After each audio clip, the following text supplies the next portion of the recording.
Tous et à toutes. Je suis Thierry Casséus, étudiant au doctorat en travail social à l'Université de Montréal et membre étudiant de l'Observatoire des profilages. En tant qu'animateur, je vous souhaite bienvenue au présent webinaire étudiant de l'Observatoire des profilages qui se concentre sur la racialisation, la discrimination des personnes immigrantes et d'autres sujets connexes. J'aimerais ouvrir le webinaire aujourd'hui avec une reconnaissance territoriale. Nous reconnaissons au sein de l'ODP que l'Université de Montréal est située en territoire autochtone, lequel n'a jamais été cédé. Montréal est historiquement connu comme un lieu de rassemblement pour de nombreuses Premières Nations. Aujourd'hui, une population autochtone diversifiée ainsi que d'autres peuples y résident.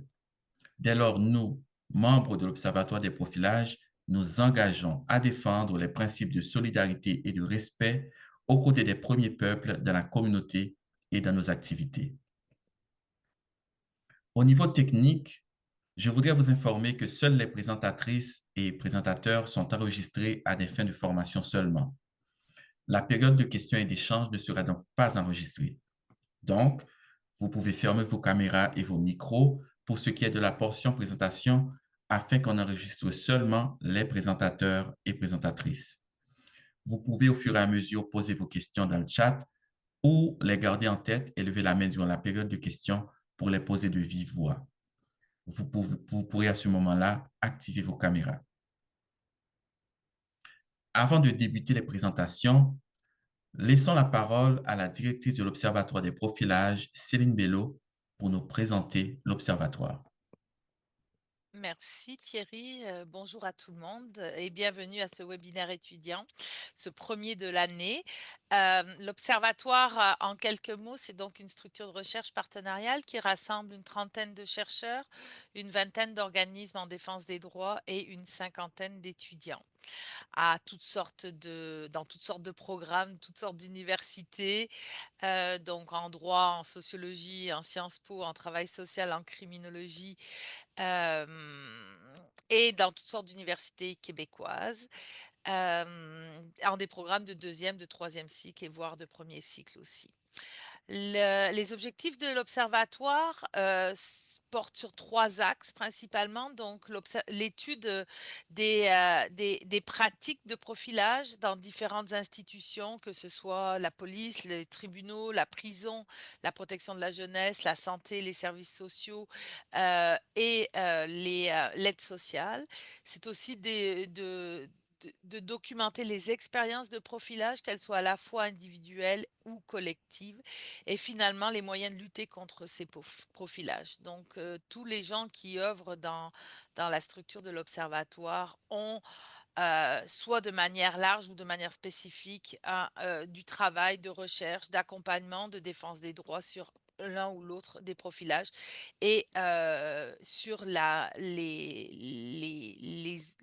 manières d'étudier en fait les profilages. Alors, je veux vous souhaiter un bon webinaire et puis on se reverra à la fin. Merci. Merci beaucoup, Céline.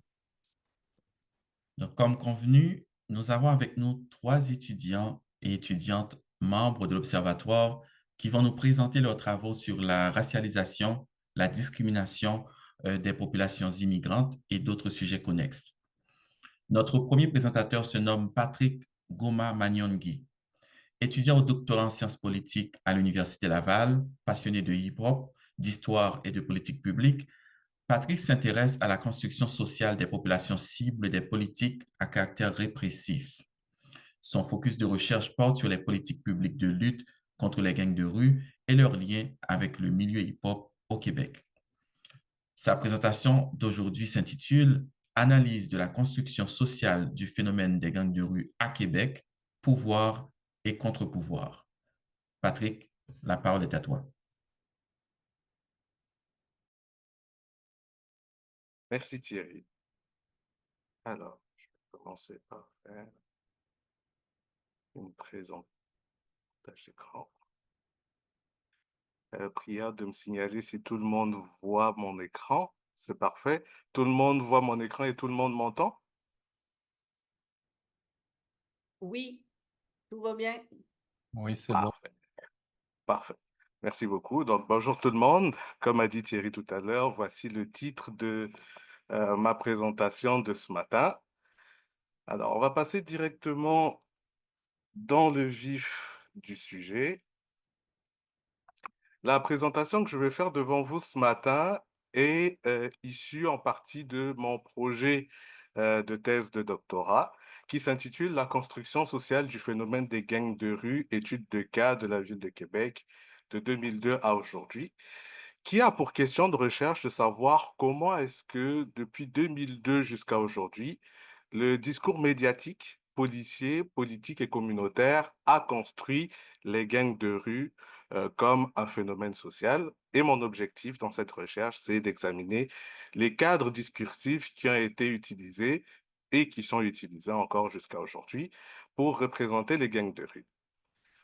Mon cadre théorique est assez costaud parce qu'il prend à la fois dans la sociologie constructiviste des problèmes sociaux et aussi dans la construction sociale des populations cibles, qui est vraiment le cœur de cette présentation, donc la construction sociale des populations cibles en politique publique.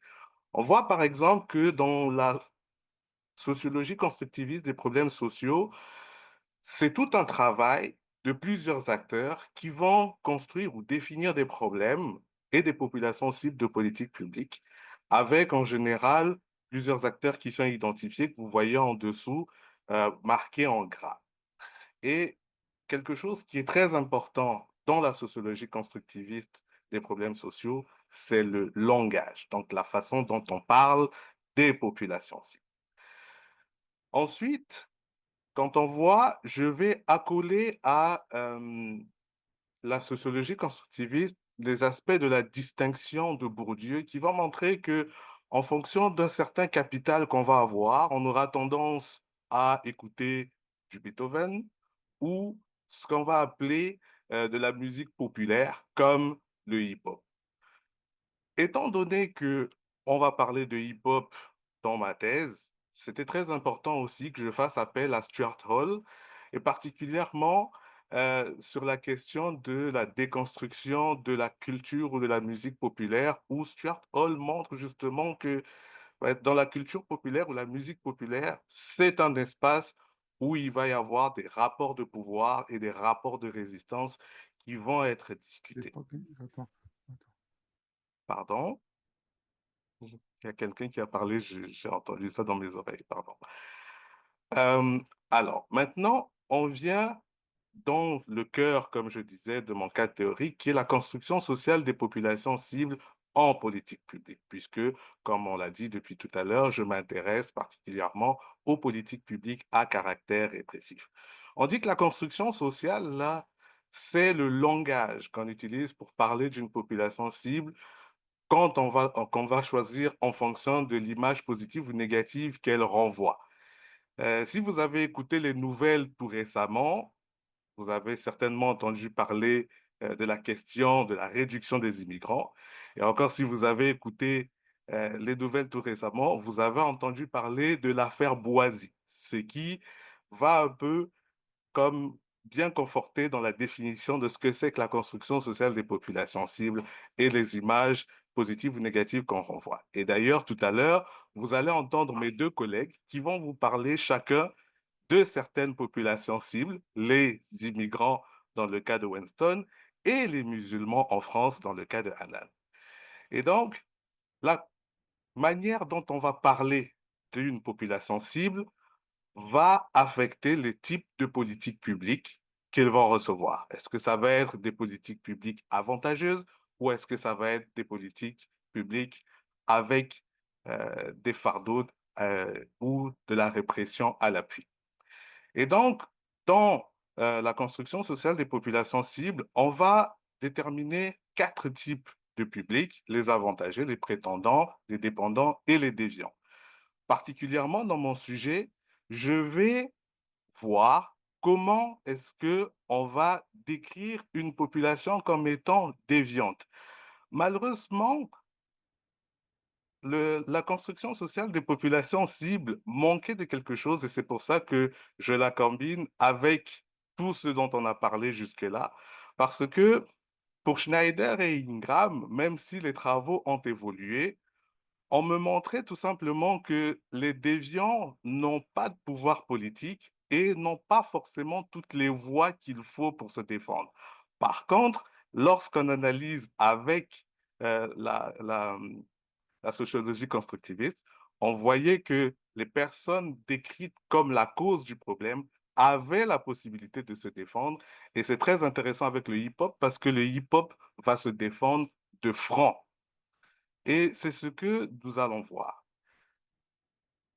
Mon Mon projet de thèse est une étude de cas qui me permettait de mieux saisir les particularités de la ville de Québec et je m'y prends notamment en analysant de la documentation que vous voyez ici.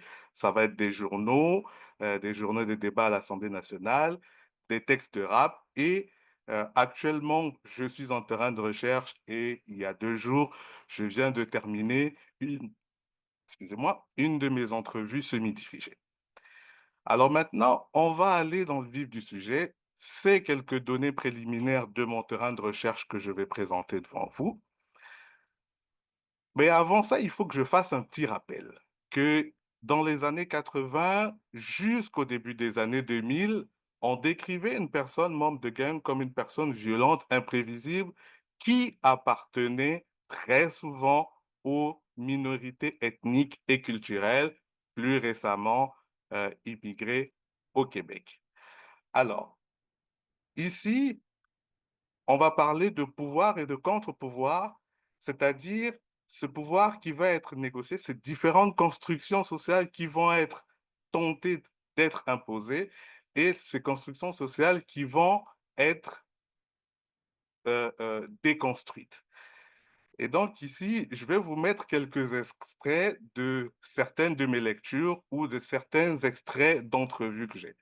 Par exemple, on voit dans cet extrait au niveau de la gauche ou de la droite, en fonction de comment c'est positionné sur votre écran, on voit que à partir de décembre 2002, lorsqu'il y a eu le démantèlement du réseau Wolfpack, la police va faire le lien direct avec le milieu hip-hop de la police de Québec en nommant ici 2 groupes de hip-hop.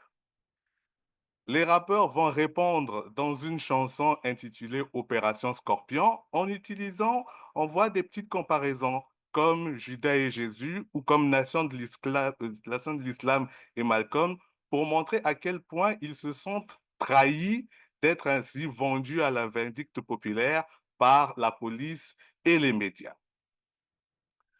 Ensuite, dans une entrevue que m'a accordée un ancien policier de l'escouade Scorpion, on voit cette espèce de discours de racialisation qui va être déconstruit ici, non pas par des groupes de hip-hop, mais par un représentant d'organismes communautaires, juste au niveau de la droite. Enfin, vous avez une série de petites déclarations ici où le phénomène de gang va être construit comme, on va dire, une tendance à la mode et heu, on va voir aussi ce petit côté un peu alarmant de la manière dont on va présenter, ce phénomène-là dans la ville de Québec et on voit en général que dans le travail de construction, il y a toujours un intérêt. Pourquoi on va construire quelque chose comme étant dangereux? En l'occurrence, pendant cette période-là, eh ben, la police cherchait à accroître certaines de ses ressources et donc le phénomène des gangs de rue était utilisé comme quelque chose qui pouvait permettre aux policiers d'avoir un peu plus de ressources. Et on voit de l'autre côté la réponse des rappeurs. Il y en a un qui dit, ben, il n'y a pas de gang à Québec. Et il y en a un autre qui, dans une chanson, va dire: «S'il y a une gang à Québec, la plus grosse, c'est la police de Québec». Alors, de ce que je retiens pour le moment, parce que je suis encore en train de faire mon analyse de données, c'est que le pouvoir et le contre-pouvoir vont coexister dans un champ de négociation.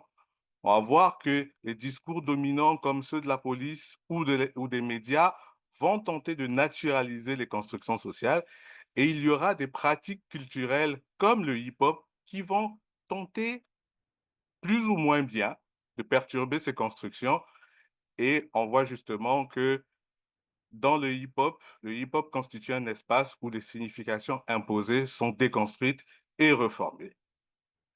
Et donc, ma petite conclusion partielle, parce que j'ai pas terminé ma thèse pour l'instant, donc on ne va pas parler de conclusion totale, mais en conclusion partielle, euh, le hip-hop est vraiment un sujet très passionnant, surtout lorsque nous l'analysons au prisme de la théorie de la construction sociale des populations cibles. On le voit, il répond directement aux constructions sociales négatives. En général, il va utiliser des étiquettes qui lui sont attribuées pour les retourner en revendications. Mais lorsqu'on vient au niveau du hip-hop québécois, donc ce qu'on va appeler les déviants du hip-hop québécois, eux, ils vont plutôt avoir pas une stratégie de retourner une étiquette en revendication, mais de tout simplement la refuser directement et de façon active, ou ils vont retourner directement ces constructions vers leurs auteurs, confrères.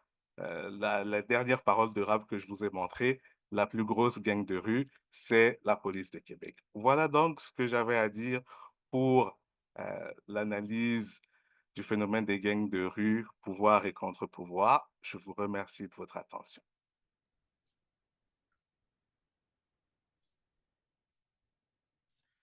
Merci beaucoup, Patrick, pour la perspective critique avec laquelle tu entends analyser la construction du phénomène de gang de rue à Québec par les acteurs sociaux. Donc, nous espérons que tu nous reviendras prochainement quand tu auras complété ta thèse. Donc, nous enchaînons avec une présentation qui met l'emphase sur l'expérience discriminatoire des musulmans dans le contexte français.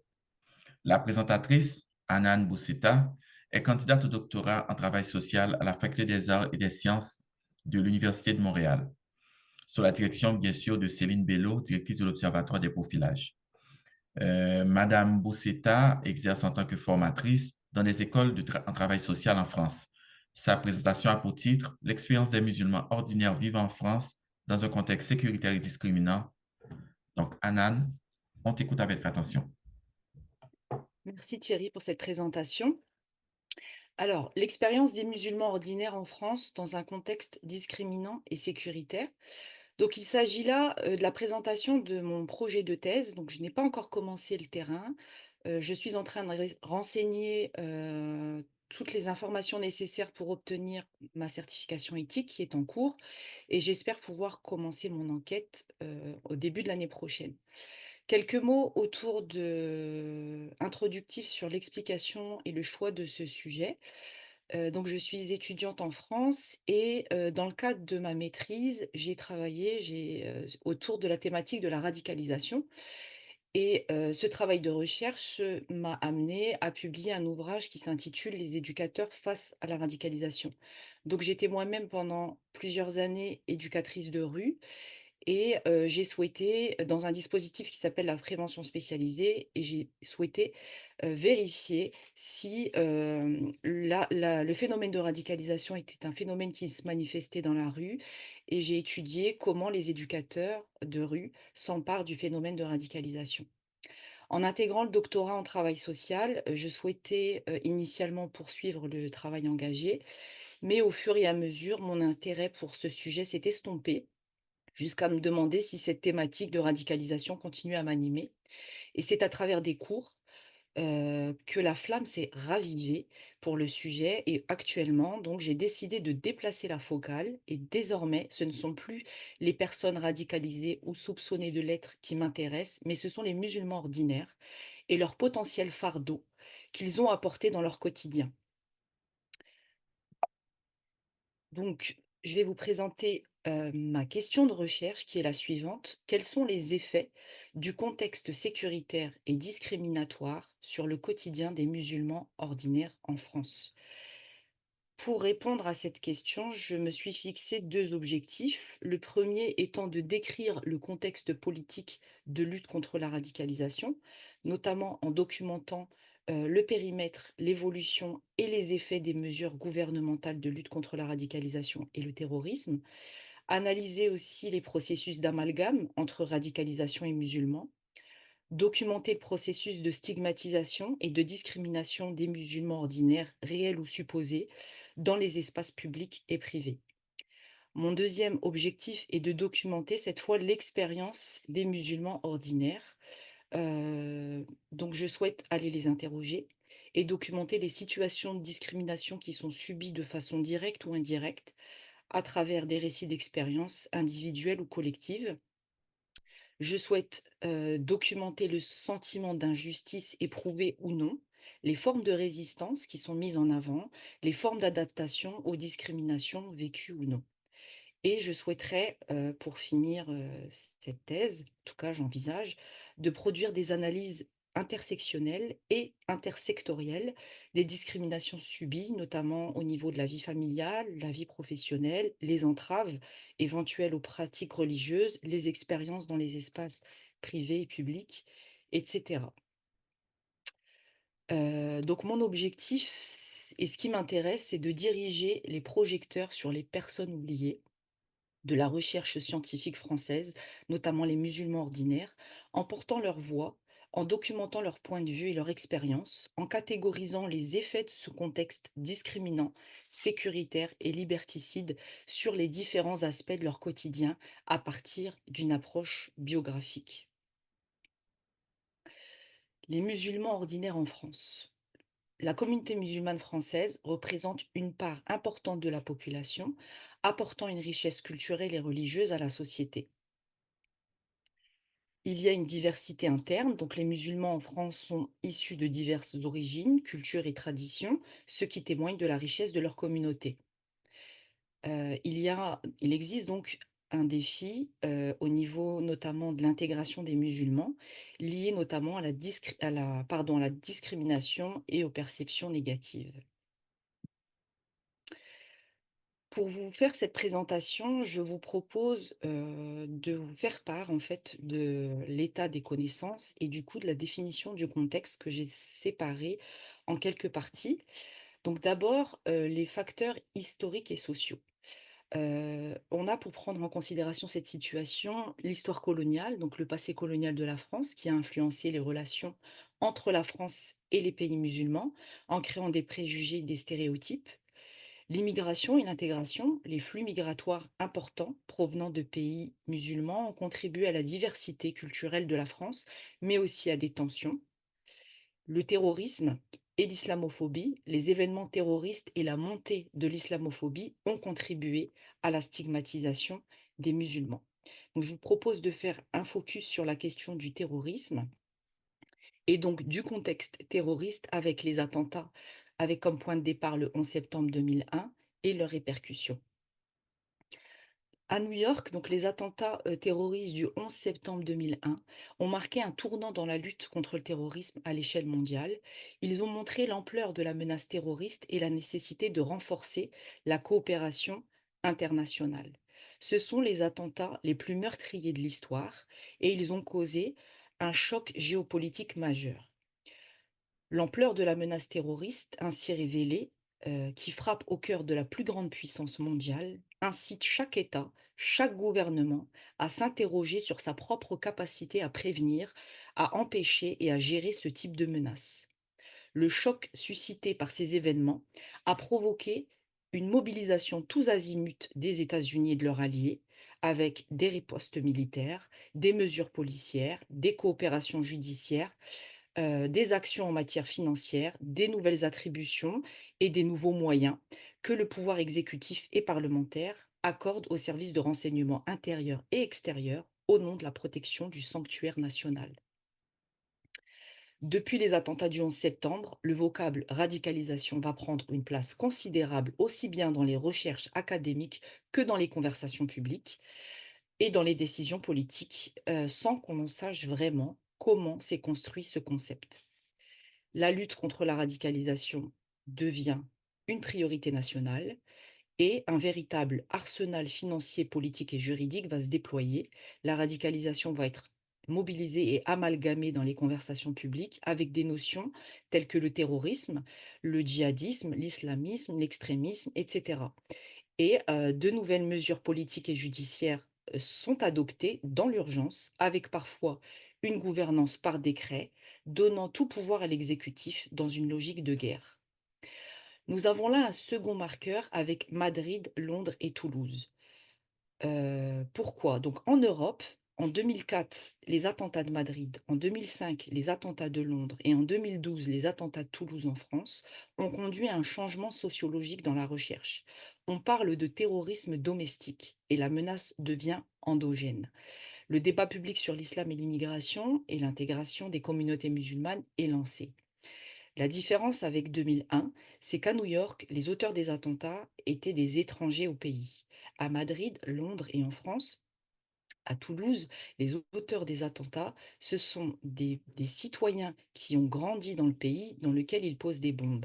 Donc à Madrid, ce sont des Espagnols d'origine marocaine, à Londres, ce sont des Anglais d'origine pakistanaise, et à Toulouse, c'est un Français d'origine algérienne.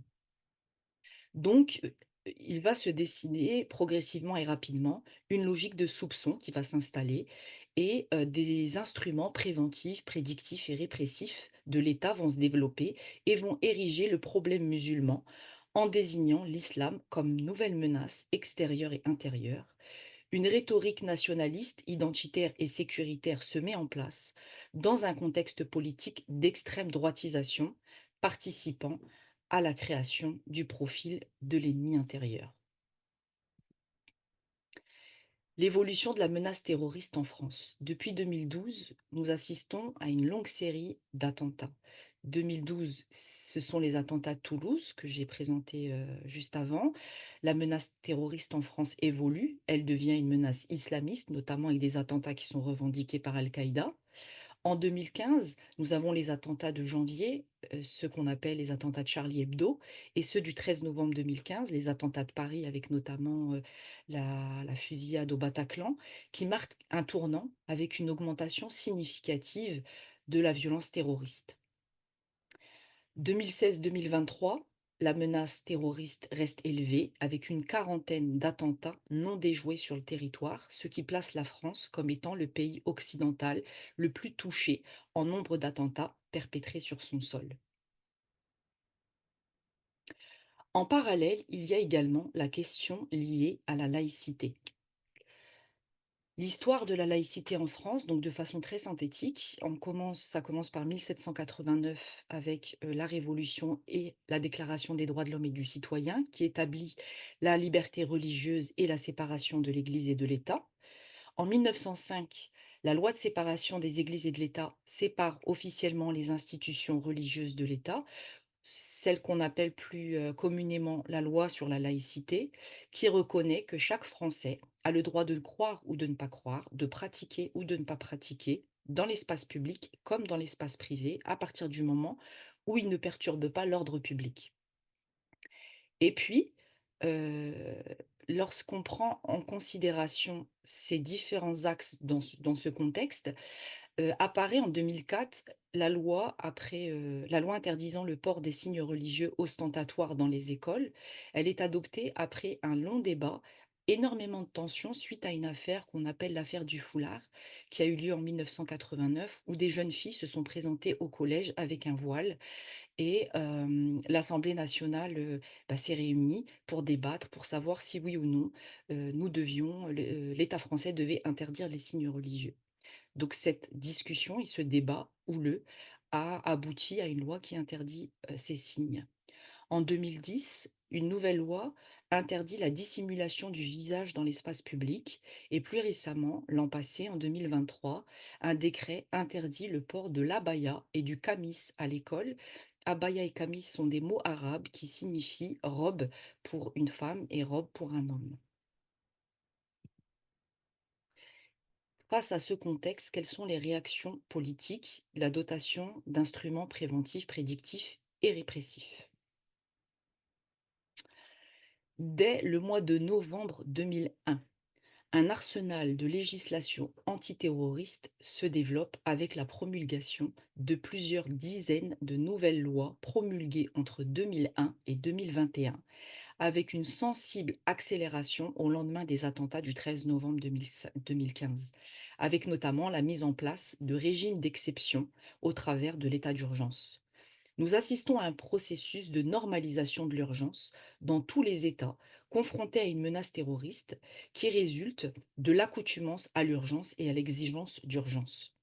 Cela a pour effet d'instaurer un climat de tension ou une période de stress qui devient le quotidien et procède à une douce altération des régimes démocratiques à travers un ordinaire qui s'éloigne et un exceptionnel qui s'installe et qui, sans être jamais qualifié comme tel, devient le nouvel ordinaire. Dans ce contexte, le contrôle de constitutionnalité des lois en matière de défense nationale est pris en otage par le législateur sous le regard approbateur d'une opinion publique à la recherche d'un prétendu droit fondamental à la sécurité, ce qui explique sans doute que peu de personnes ne s'en émeuvent. L'état d'urgence.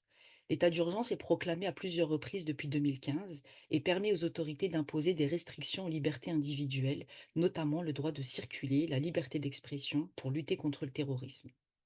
L'état d'urgence a été une véritable fabrique à stigmatisation de toute une série d'acteurs individuels et collectifs, de citoyens en général et de musulmans en particulier.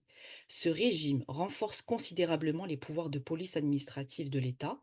Concrètement, l'état de siège et l'état d'urgence autorisent des perquisitions domiciliaires de jour comme de nuit, et les raisons de ces perquisitions laissent une appréciation et un jeu d'interprétation plus ou moins large sur une situation donnée.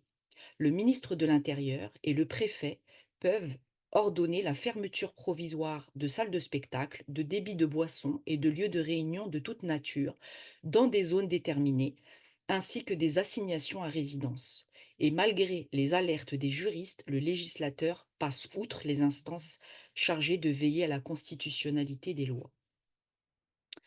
Surveillance accrue. La surveillance des communications et des mouvements des personnes suspectées d'activités terroristes a été renforcée grâce à des outils technologiques et des opérations de renseignement. On assiste à une surveillance généralisée avec des systèmes de fichage qui prévoient le traitement automatisé de données nominatives par la police et la gendarmerie nationale qui, dans un premier temps, sont développées en dehors de toute base légale. On assiste à une expansion des pouvoirs des renseignements qui inclut un élargissement des pouvoirs de la police administrative. Une volonté de tout ficher a été instillée dans une loi en 2003. Elle s'est transformée en une volonté de tout surveiller à partir de 2015. Prévenir, prédire, réprimer. Les libertés individuelles sont réprimées sous la nécessité urgente de préserver la sécurité publique.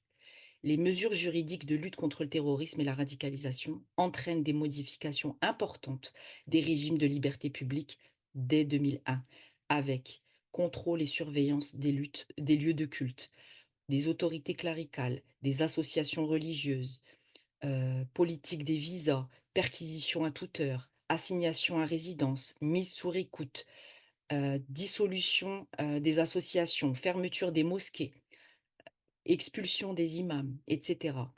Elles vont se renforcer au fil des années, impulsant un certain nombre de stigmatisations et de discriminations dans un contexte général plus ouvertement islamophobe qu'auparavant. Régulation et contrôle du culte musulman, islamophobie d'État. Une exception française tient à la centralité dans le débat public hexagonal de la laïcité comme une arme discursive ciblant l'islam. C'est le seul pays au monde ayant autant légiféré pour interdire des tenues vestimentaires dans l'espace public, mesures qui font l'objet de consensus allant de la gauche républicaine au parti d'extrême droite. Autre exception française, alors que les discriminations et les actes anti-musulmans y sont les plus élevés d'Europe, elle est aussi le pays où la prise en compte des phénomènes par les autorités publiques est la moins volontariste, quand ce n'est pas les organisations qui cherchent à remédier aux problèmes qui sont elles-mêmes combattus. Plus encore, cette démarche cherche à discréditer et sanctionner les approches structurelles du racisme qui pointent les discriminations opérées par les institutions publiques en considérant qu'il s'agit là de l'expression d'une haine de la France dissimulée sous couvert de vouloir se déguiser en victime. Quels sont les impacts sur la société civile et les musulmans en particulier? À ce stade de mes lectures, et de ma recherche, j'ai relevé certains impacts des attentats sur la société française, de la peur et de l'insécurité. Donc les attentats terroristes ont engendré une peur généralisée et un sentiment d'insécurité chez les citoyens. Ils ont exacerbé les tensions sociales et contribué à la division de la société française. Et on peut parler de fardeau excessif, ce qui va concerner l'islamophobie, car les attentats ont eu un impact négatif sur les musulmans ordinaires qui se sentent désignés comme étant coupables finalement. Les effets du contexte sécuritaire sur les communautés musulmanes. Donc les mesures de sécurité sont souvent renforcées après chaque attaque terroriste et peuvent créer un climat de suspicion et d'exclusion envers les musulmans. Les contrôles policiers au faciès, le profilage ciblant les personnes d'apparence musulmane sont souvent perçus comme discriminatoires et injustes.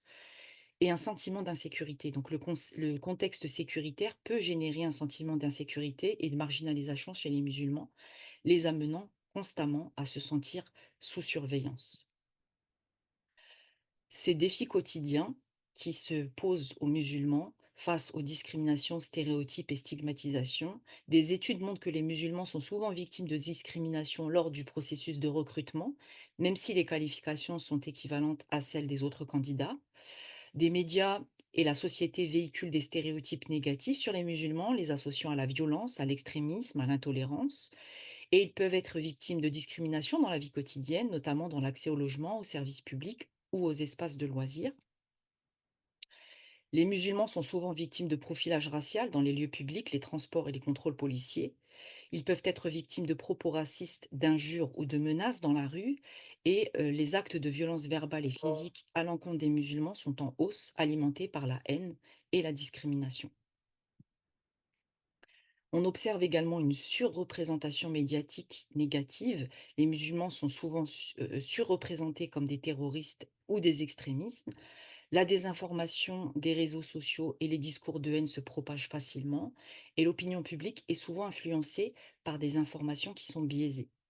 J'ai mis sur le côté à droite une image donc d'une chaîne en continu française dont il y a eu des statistiques en 2023 et les mots islam et immigration sur les bandeaux à l'écran sont apparus 333 jours sur 365 et auprès de cette chaîne, il y a eu seulement 4 invités de gauche sur 79 personnalités. Et donc le tout avec le soutien de l'État français qui offre une fréquence à Bolloré, Bolloré étant un milliardaire industriel et propriétaire de cette chaîne en question.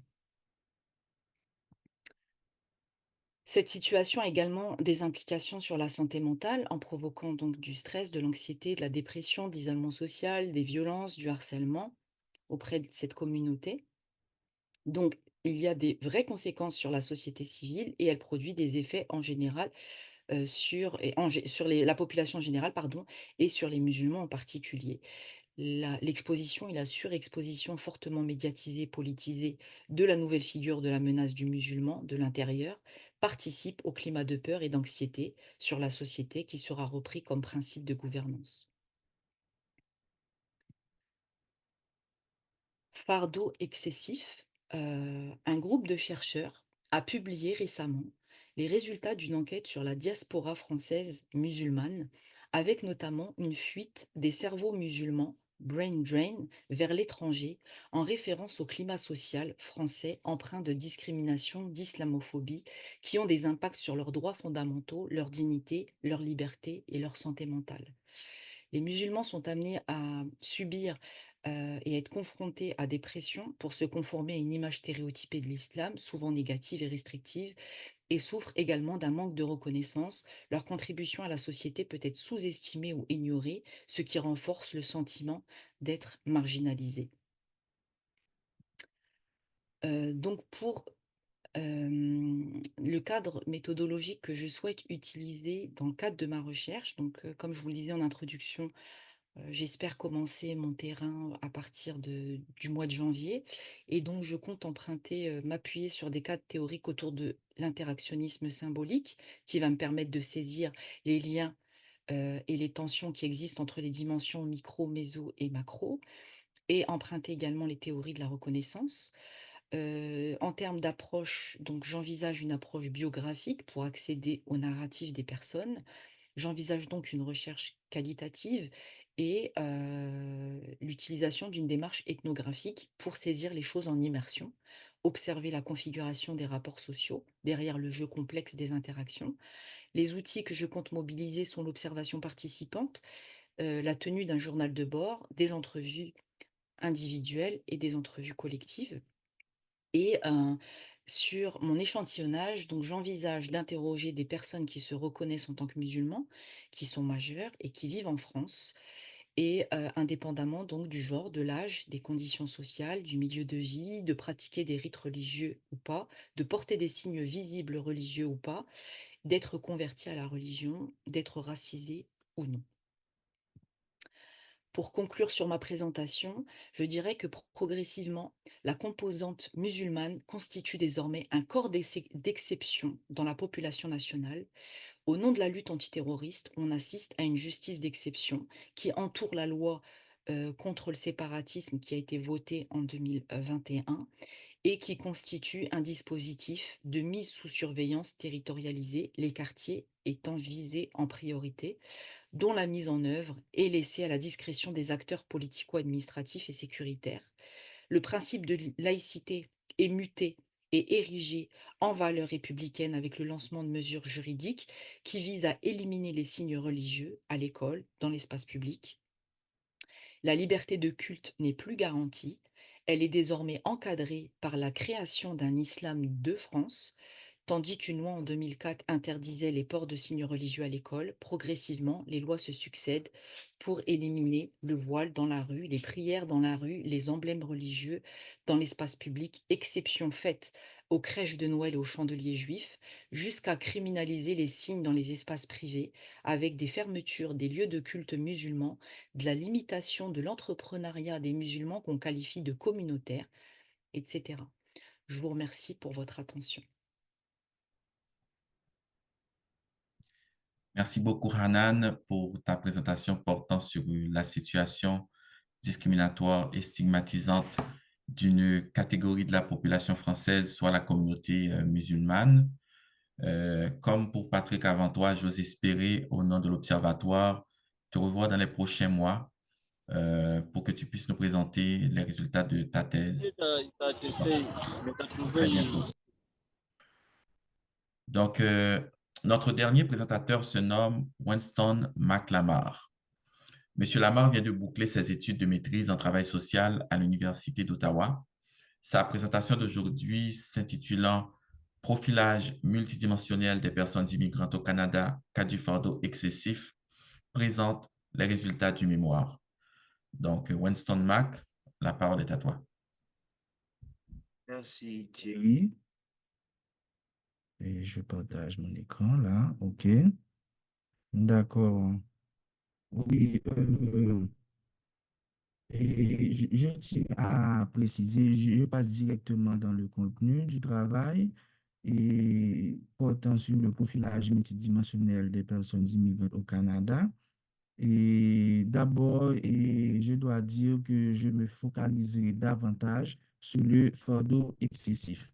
Et en fait, en termes de mise en contexte, je dois dire que le focus sera mis sur le fardeau excessif, et c'est-à-dire, cela sous-entend évidemment que il y a des points de la recherche que je ne vais pas nécessairement présenter et dans le cadre de cet exposé.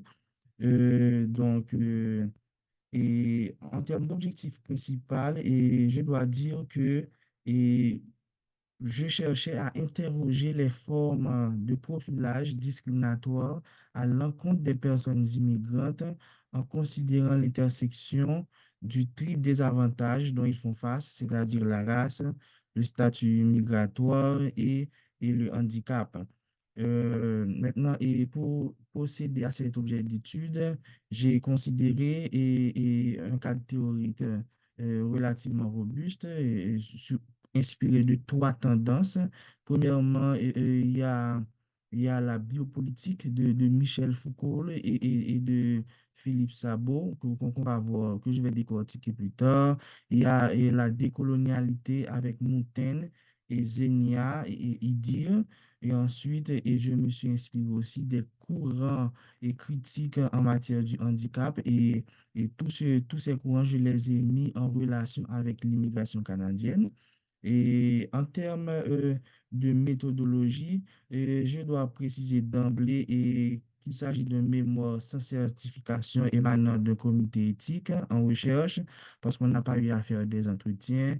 On a estimé qu'une analyse des données et des informations disponibles à tous et serait suffisamment pour explorer les contours de notre sujet. Et donc, on doit dire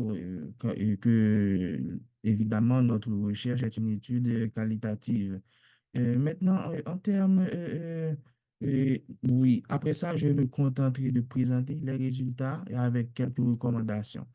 Et maintenant, en termes de pertinence de l'étude, rapidement, je dois vous dire que dès le début, j'avais remarqué que la littérature anglophone est extrêmement riche en matière d'immigration, contrairement à la littérature anglophone. Donc, ce travail se permettra d'essayer de combler un vide.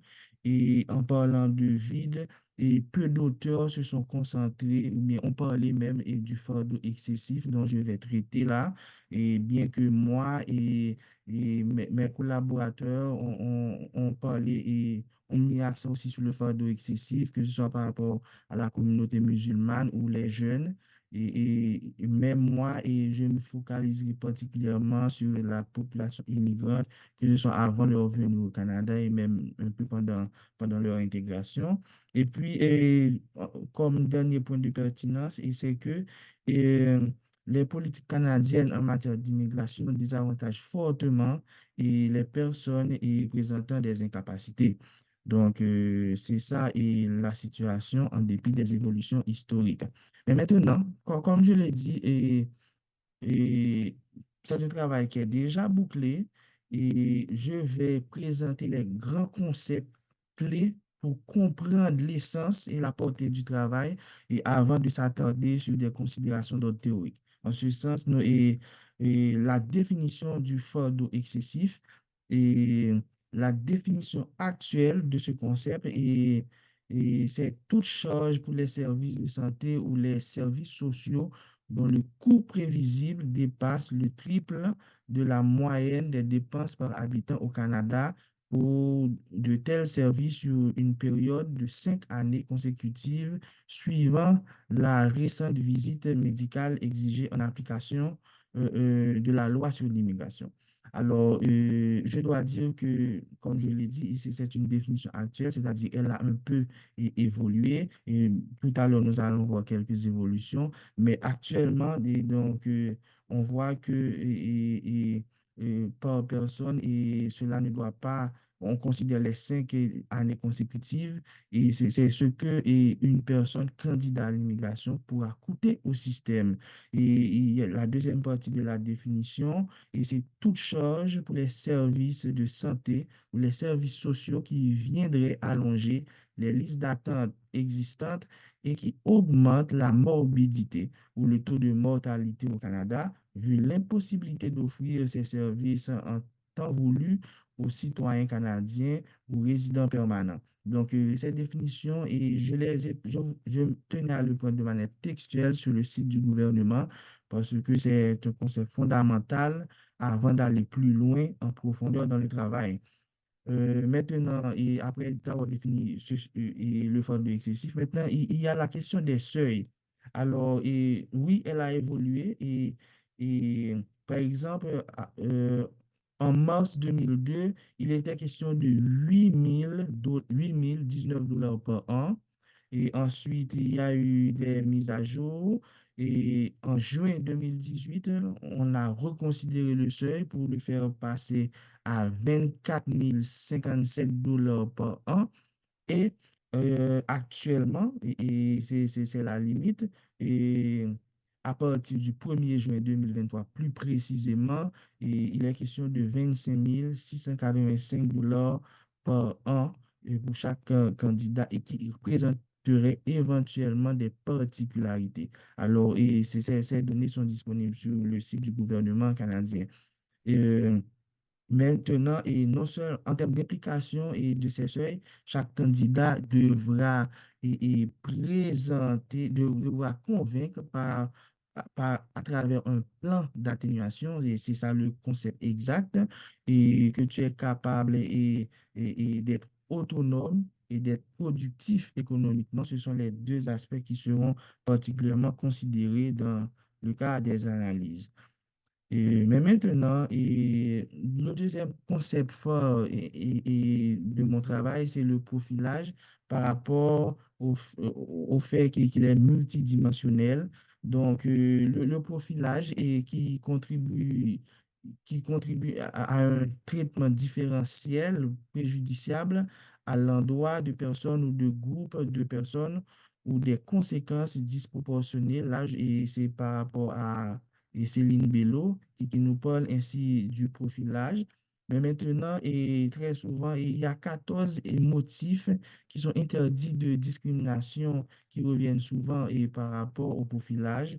Donc, ils sont vraiment plusieurs et parmi lesquels il y a la race, la couleur, le sexe, l'identité, l'expression de genre, la grossesse, l'orientation sexuelle, l'état civil, l'âge, la religion, les convictions politiques, la langue, ou l'origine ethnique ou nationale, et puis les conditions sociales et le handicap. Et puis, par rapport au profilage, bien que je ne vais pas m'attarder sur cette thématique parce que le public est très avisé sur cette thématique, c'est que et il y a deux cas qui peuvent se présenter. D'abord, quand il comprend une personne en autorité qui agit avec des raisons de sûreté, de sécurité ou de protection et du public, expose une personne à un examen ou à un traitement différentiel sur la base et des motifs de discrimination interdits, sans motif réel ou soupçon raisonnable, et aussi quand une mesure est appliquée de façon disproportionnée à un segment de la population ou un groupe social.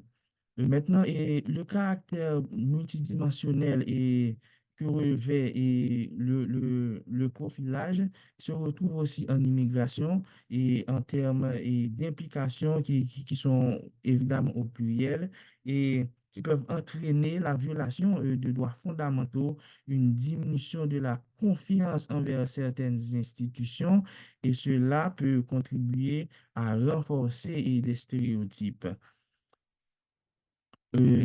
Maintenant, et après avoir parlé du fardeau excessif, qui est un tout récent concept en matière d'immigration, et je dois faire quelques considérations autour de quelques éléments historiques pour comprendre l'évolution sur la question, parce que avant qu'on soit arrivé actuellement à l'état du système maintenant.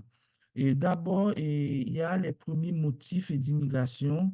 Dans mes recherches, j'ai constaté ce que je pourrais appeler une hiérarchie des races. Alors, bon, oui, c'est vrai, et quand on lit l'histoire du Canada, on parle par exemple de 1608 et pour la fondation du Québec avec Samuel Champlain, mais n'empêche que on dit que environ 1003 à 1004 ans avant Jésus-Christ, il y avait des communautés de Vikings qui avaient débarqué.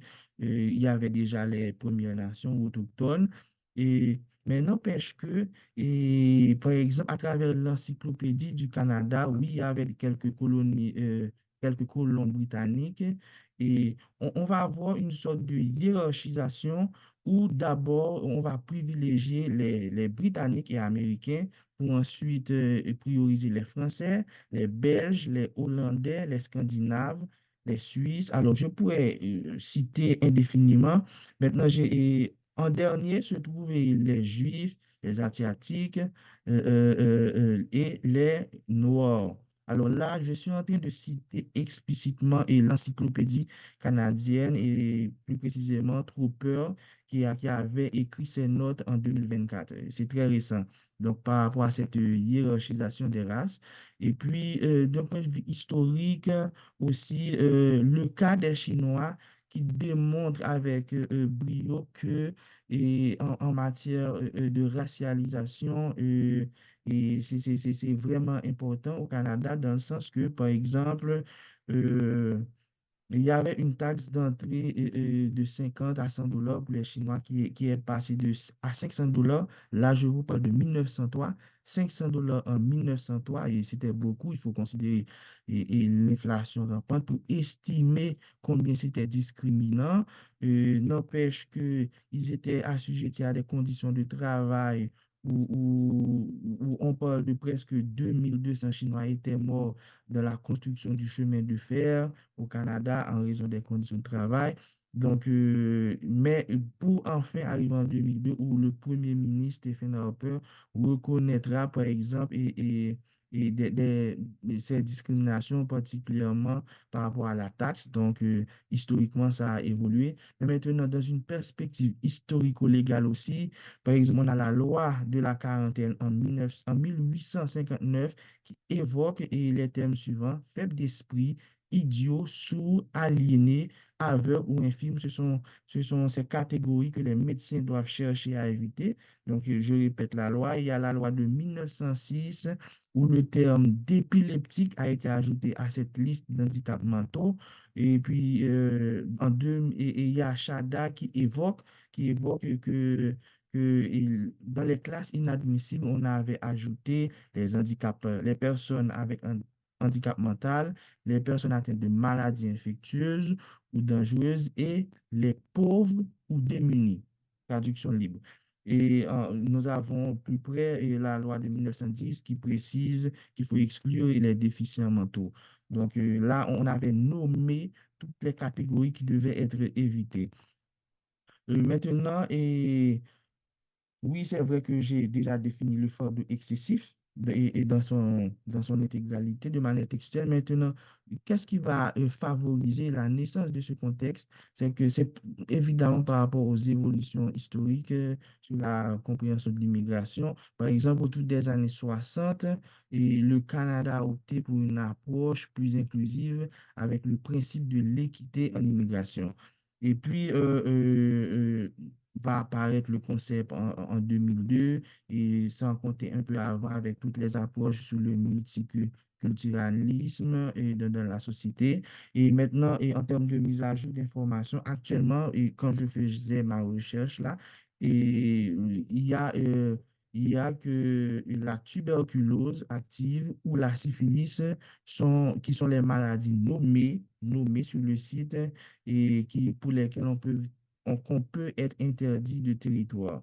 Donc, c'est à titre d'exemple. Maintenant, le cadre théorique, comme je l'ai dit d'emblée, j'ai fait une triptyque théorique. Et d'abord, j'ai mis l'immigration en face de chacun de ces courants. Il y a la biopolitique de Michel Foucault et d'autres auteurs, et puis une perspective décoloniale en immigration, et enfin, considérer quelques courants critiques en matière d'immigration par rapport aux handicaps. Et rapidement, et pour résumer, ici, l'immigration canadienne par rapport à la biopolitique, elle renvoie à une stratégie de politique où la gouvernance et priorise particulièrement la santé et une dimension normative d'injonction publique. C'est-à-dire, l'État en soi donne une priorité est vraiment importante par rapport à la santé. Et puis, toujours selon ce paradigme, le devoir de santé est incontournable, et il faut un niveau de santé qui permet à chacun de mener une vie socialement acceptable et tout en restant économiquement productive. C'est-à-dire à ne pas constituer un fardeau. Donc, c'est pour cela, et la perspective foucauldienne permettra d'identifier les bons immigrants qu'on a besoin. Et ensuite, le prisme du décolonial et en immigration, c'est que et on vient de le voir, et la colonisation fait partie intégrante de l'histoire canadienne. Donc, on a vu la catégorisation des races qu'il y a eu en immigration. Et puis, il est important de comprendre que le phénomène migratoire est une porte d'entrée pour saisir de manière plus profonde les divers modes de domination historique qui se cristallisent dans les politiques des États et dans les institutions. Alors, l'étude du processus migratoire sert comme point de départ, comme point d'appui pour continuer à étudier la variabilité du phénomène colonial et racial qui a toujours existé. Et maintenant, pour les perspectives critiques en matière du handicap par rapport à l'immigration, c'est que, et oui, on a vu historiquement que le caractère éminemment capacitaire de l'immigration a existé, et bien qu'il y a eu des évolutions maintenant. Ensuite, l'immigration s'est inspirée grandement du courant médical en matière du handicap. Et donc, le travail a permis de rappeler ces deux points importants sur l'immigration. Euh, Maintenant, après cette étude théorique, et je tiens à souligner, par exemple, à l'heure actuelle, et il y a la situation des travailleurs migrants qui, jusqu'à présent, par exemple, se retrouvent isolés par rapport à la société, et pas mal de cas d'abus sont rapportés selon Moule Nord.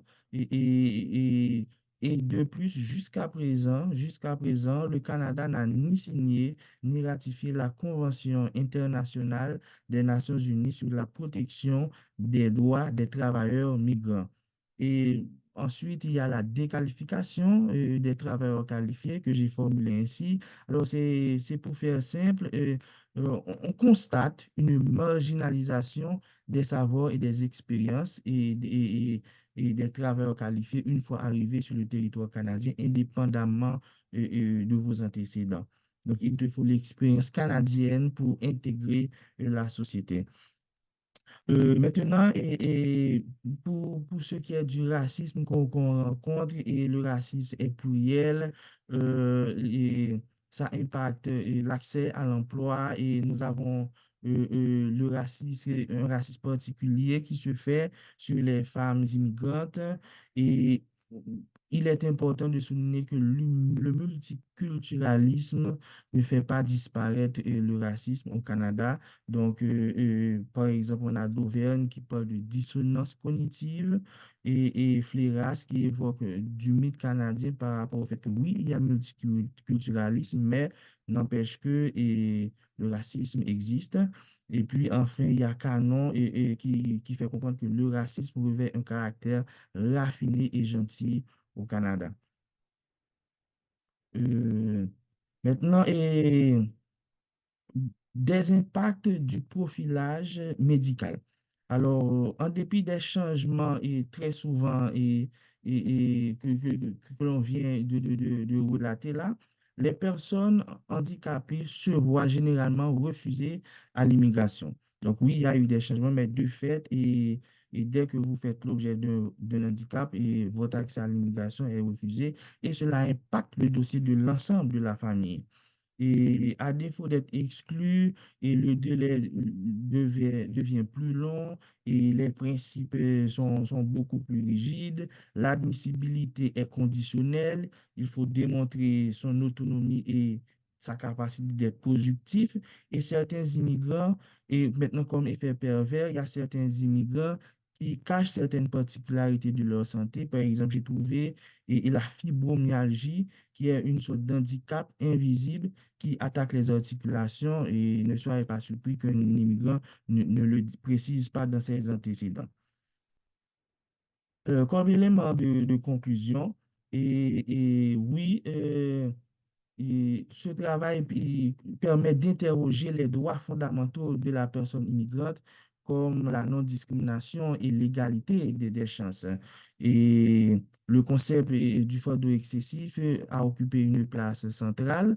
Mais maintenant, ça démontre que la considération de ce concept peut avoir des impacts sur la perception des personnes immigrantes sur la société en pensant à des potentiels préjugés et stéréotypes dans la société canadienne relative à la santé et aux handicaps.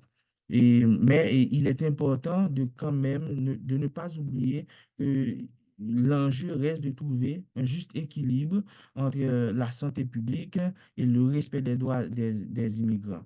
Et maintenant, j'ai produit quelques recommandations que je peux voir rapidement.